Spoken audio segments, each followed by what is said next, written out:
In this video, I'm going to show you some tips and techniques if you've been diagnosed with lumbar stenosis. So what is lumbar stenosis? Lumbar stenosis is where there is narrowing, where the nerves come out the sides here. These are called lateral foramen on the sides of the vertebrae on each side, and those nerves go all out throughout our body. It also can be narrowing around the central area, the central cord or canal where the spinal cord runs through. You just get this bony overgrowth a lot of times, and that can cause stenosis. You can have discs that have herniated out, and those discs are pushed out in this space that goes around the spinal cord, so those discs can cause stenosis, that narrowing in that area. And if you have that stenosis, that central canal stenosis down through the center, that's a little more difficult to manage. There's not a whole lot of therapy things that you can really do that have been super successful. Of course, you can always try exercise and strength training, some of those things to try to improve that.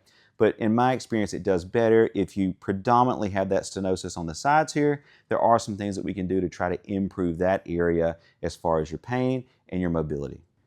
The first thing we're going to do is a knee to chest stretch. We're going to actually do this on both sides. I'm going to demonstrate the left side for the video. You're going to pull your knee back, clasping your hands together. You're going to pull back on the knee, pulling that up. Now, when you do that, you're also going to roll your head forwards a little bit and bring your upper back area off of the floor, the bed, the mat, whatever you're on at home. You're going to go forward, you're going to hold that, and then you're going to come back down. So you're going to bring that knee up. Knee comes first, pull the knee in, and then kind of roll up a little bit, hold that, and then back down. And you're going to repeat that on both sides for maybe 2 to 3 sets of 10 to 15 repetitions. This technique is going to be curl-ups on your backs. What you're going to do is you're going to lie on the bed or the floor. The floor works best if you can get on the floor. You're going to bend your hips here and your knees, feet flat, palms facing down. And what you're going to do now is you're going to reach down with your hands. So I'm reaching down towards my feet with my hands, and I'm going to slowly roll up a little bit, bringing my upper back off of this mat just a little, and I'm going to roll back down. So hands, going to kind of reach down my hands, roll up, and back down. And you repeat that for 2 to 3 sets of 10 to 15 repetitions several times a day. Next, we're going to perform cat-cow movements. I like this to really get the back moving as far as the spine, go into that flexion. You can go into extension. Now, a word of caution with this, when you go into the cow movement, with that, you may not want to go as far because it may irritate the area. Because remember, we have that narrowing where those nerve roots come off. So when you go back into that extension, we may pinch or compress those nerve roots a little more. So just kind of have to be careful with that and use some judgment.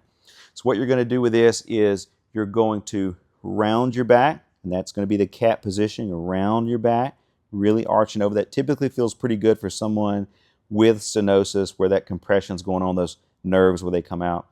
And then you're going to go into the cow. You're going to poke your chest out, and you're going to increase that curve in the low back. So during that portion in the lumbar spine, you may get that discomfort. You're just going to repeat that. You're going to go back through that, back into cat, and then you're going to go back into cow. Repeat that for 2 to 3 sets, 10 to 15 repetitions a few times a day.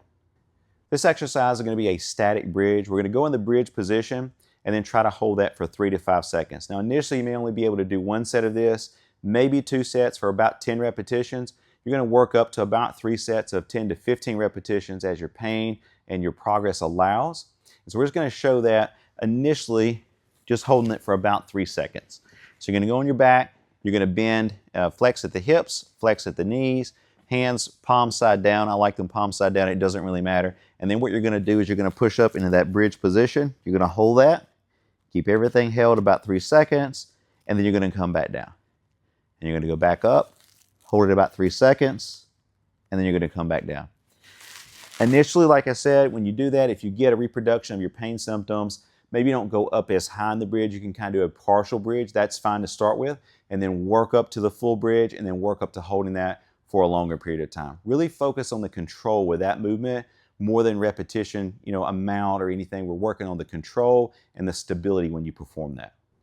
This is a great technique to perform a self-traction where you can kind of open up those nerve roots a little bit, that area, take some pressure off the nerves. You want to take a chair, go to the back of a chair that's nice and stable. You can do this with a countertop. A lot of times if you're in the grocery store, a grocery buggy, a lot of people lean over on the buggy. It's basically the same concept.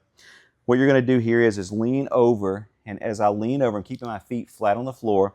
I'm just leaning over and I'm creating that traction. I'm opening up the lumbar spine a little bit. You're not opening it up just a tremendous amount. We're just gently taking a little pressure off as you go over, and you're going to hold that for maybe 30 seconds or a minute. Initially, you may not be able to go as far as leaning over as much or flexing as much. A lot of patients, if they're going to do this over their kitchen table or a countertop, they'll put a pillow down just to give that extra support.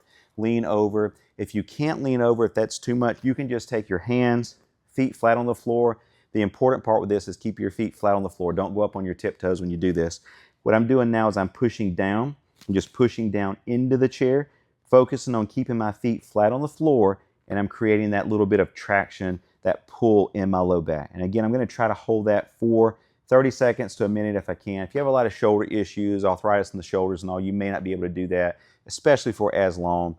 But if you can, that also is a very good and powerful technique to do to try to give you some alleviation in that area.